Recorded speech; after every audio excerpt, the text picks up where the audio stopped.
दोस्तों आज की इस वीडियो को मेरा बनाने का मकसद सिर्फ यही है ताकि मैं आपको बता सकूं कि जब कभी भी आप अपनी कार को चलाते हैं और उसके स्टीयरिंग व्हील में आपको वाइब्रेशन फील होती है तो वो किन कारणों से होती है, इसके पीछे पॉसिबल रीज़न क्या है। आज की इस वीडियो में मैं वो आप लोगों के सामने डिस्कस करने वाला हूँ। दोस्तों कई बार क्या होता है कि जब आपकी कार नई होती है और आपको कभी भी ऐसी प्रॉब्लम जो फील होती है तो आपका जो दिल है वो डगमगाने लगता है, सोचते कि पता नहीं यार कितनी बड़ी प्रॉब्लम हमारी कार में आ गई है। तो ये कोई ज़्यादा बड़ी प्रॉब्लम नहीं है, सेम ऐसा मेरे साथ भी हुआ था। मेरे पास मारुति की इग्निस है, तो मेरे साथ भी सेम यही इशू हुआ था और मैं डर रहा था कि पता नहीं यार क्या हो गया। सो वन बाय वन मैं यहाँ पे आपको है ना पॉसिबल रीज़न इसके क्या होते हैं स्टीयरिंग व्हील वाइब्रेशन के, वो मैं यहाँ पर आपको बताने वाला हूँ। देखिए दोस्तों क्या होता है कि सबसे पहला जो मेन रीज़न है जो हो सकता है और होता भी है कई केस में, वो ये है कि जब आपकी कार के टायर ख़राब होते हैं ना तो उस केस में आपको आपकी कार का जो स्टीयरिंग व्हील है उसमें आपको वाइब्रेशन फील होगा जब आप एक पर्टिकुलर स्पीड से ऊपर जाएंगे। सपोज कीजिए कि आप 80 की स्पीड पे चल रहे हैं, बिलो 80 आपको शायद कोई भी वाइब्रेशन महसूस नहीं होगी अपने स्टीयरिंग में, लेकिन जैसे आपकी स्पीड अबव 80 जाएगी या 80 होगी तो आपको वाइब्रेशन मिलने लग जाएगी, महसूस होगी। और अबव 100 तो बहुत ज़्यादा वाइब्रेशन होती है, ये मैंने पर्सनल एक्सपीरियंस किया है। और अबव 100 मीन्स मैंने एक्सप्रेस वे पे जो है वो ट्रैवल किया था यस्टरडे। तो जब मैं अपनी कार को 110 और 120 तक लेके गया तो ये माय गॉड एकदम से ना अनबैलेंस होने लगी। तो मैं काफ़ी घबरा गया था कि पता नहीं यार क्या हो गया। तो जब कभी भी आपकी कार का टायर ख़राब हो जाएगा या फिर उसकी रबड़ कई बार क्या होती है कि फूल जाती है, जिसकी वजह से है ना जब कभी भी आप अपनी कार को चलाओगे तो आपके स्टीयरिंग व्हील में वाइब्रेशन आएगी ही आएगी। सेकंड थिंग, कई बार क्या होता है कि ऐसा मैं नहीं, लोग बोलते हैं कि आपके ना कोई विंडो खुली होती है जिसकी वजह से एयर अंदर आती है और वाइब्रेशन फील होती है। नहीं, वो उस केस में वाइब्रेशन फील नहीं होती, उस केस में हल्का सा जर्क पैदा होता है।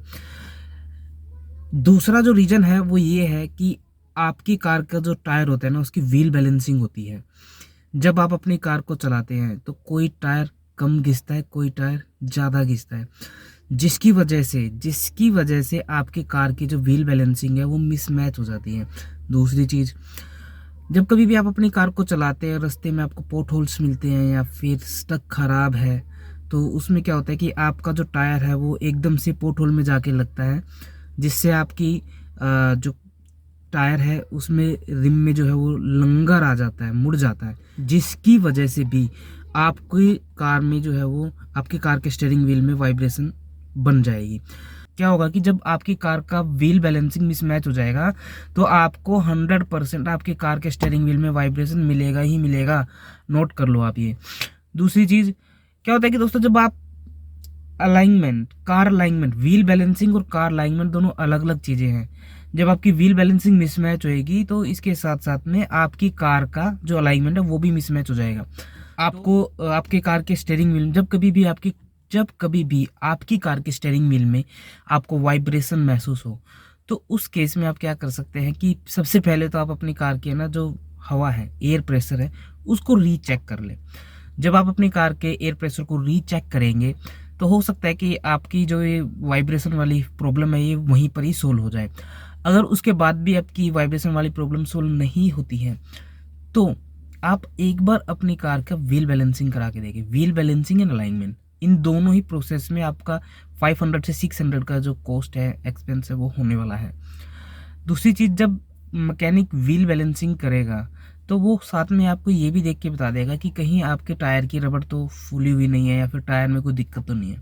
अगर टायर में दिक्कत होगी तो दोस्तों क्या होगा कि आपको नया टायर लगवाना पड़ेगा, उसका तो कोई सोल्यूशन है नहीं।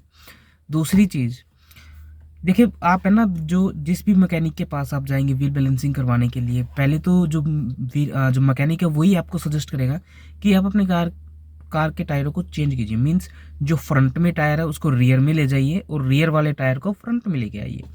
इससे क्या होता है कि देखिए जो पीछे वाले टायर होते हैं ना वो इतने ज़्यादा नहीं घिसते जितने फ्रंट के टायर घिसते हैं। इससे का रीज़न ये है क्योंकि फ्रंट के जो मेनली कार्स होती हैं, सेडान कार होगी या फिर हैचबैक होगी, वो फ्रंट व्हील ड्राइव होती है। फ्रंट व्हील ड्राइव जब कोई भी कार होगी तो उसके जो फ्रंट व्हील है वो सबसे ज़्यादा घिसते हैं, क्योंकि उसको प्रेशर, सारी चीज़ उन टायरों को लेनी पड़ती है, चाहे टॉर्क हो गया, पिकअप हो गया, एवरीथिंग। कई बार क्या होता है कि टायर स्लिप भी करते हैं, पिछले थोड़ी करते हैं, फ्रंट व्हील ही करेंगे। अगर रियर व्हील ड्राइव होगी तो उसमें फिर रियर व्हील घिसेंगे। तो ये पॉसिबल रीज़न है। और आप अपने टायरों को एक्सचेंज करा लें, मीन्स फ्रंट वाले रियर में, रियर वाले फ्रंट में। इससे क्या होगा कि दोनों जो चारों टायर हैं आपके पेयर हैं, तो वो दोनों पेयर आपके बिल्कुल बराबर हो जाएंगे, मतलब इक्वल हो जाएंगे, दोनों बराबर ही घिसेंगे, और जिससे कि आपकी कार है ना स्मूथ चलेगी। और जब वाइब्रेशन आपको फील होना तो आपको अलाइनमेंट करानी है। Alignment and wheel balancing must है। अगर आप सपोज कीजिए कि आपने व्हील बैलेंसिंग करा लिया, वेट लगवा लिया आपने अपनी कार के रिम्स में, ये डिपेंड नहीं करता कि आपकी जो कार है वो स्टील रिम में या फिर लोहे व्हील में, किसी में भी हो सकती है। तो जब आप वेट अपनी कार के रिम में लगवा लोगे या फिर लोहे व्हील में लगवा लोगे तो आपको व्हील अलाइनमेंट भी कराना है। अगर आप व्हील अलाइनमेंट नहीं कराओगे तो कुछ टाइम के बाद क्या होगा कि जो आपकी कार के टायर है ना वो ख़राब होने शुरू हो जाएंगे, मतलब कि जो टायर की किनारी है ना वो घिसनी शुरू हो जाएंगी। ये एक सबसे बड़ा साइड इफ़ेक्ट है कार अलाइनमेंट मिसमैच का। जब आपकी कार की अलाइनमेंट मिसमैच हो जाएगी तो ये सबसे बड़ा डिफेक्ट आपको देखने को मिलेगा। और आप है ना इसको शुरुआती दौर में भी पकड़ सकते हैं। जब कभी भी आप अपनी कार को लेके चले तो 5-10 मिनट उसके आसपास घूमे, टायरों की कंडीशन देखे, आपको महसूस हो जाएगा कि एक जो जब कभी भी अलाइनमेंट आउट होती है या तो इनर साइड की या फिर आउटर साइड की, जो फर्स्ट वो होता है ना, जो फ्रंट व्हील ड्राइव होती है, फ्रंट व्हील होता है, उसका ना किनारियाँ घिसनी शुरू हो जाएंगी, चाहे इनर साइड से हो रही हो चाहे आउटर साइड से हो रही हो। इनर साइड से हो रही है तो मीन्स वो लेफ्ट साइड को जो है वो, जब आप ब्रेक प्रेस करते हैं तो आपकी कार लेफ्ट साइड जा रही है। अगर आउटर साइड से जो टायर की जो किनारियाँ हैं वो घिस रही है तो आपकी कार जब ब्रेक मारते हो तो राइट हैंड साइड जाती है। तो ये भी एक तरीका है, आप ऐसे देख सकते हैं। जब कभी भी आप अपनी कार के स्टीयरिंग को सेंटर में करते हो, सेंटर में ना चल के कुछ टाइम बाद इधर उधर खिसकने लग जाती है, तो समझ सकते हैं कि आपकी कार का जो व्हील बैलेंसिंग है, व्हील अलाइनमेंट है, वो मिसमैच है। और ये तो होता ही है। मान लीजिए आपने 10,000 15,000 किलोमीटर अपनी कार चलाई है, तो आफ्टर 10,000 एंड 15,000 ड्राइव आपको अपनी कार का जो अलाइनमेंट है वो कराना मस्ट है। सो दोस्तों, आज की इस वीडियो में इतना ही। मिलते हैं किसी ऐसी अगली वीडियो में, तब तक के लिए बाय बाय।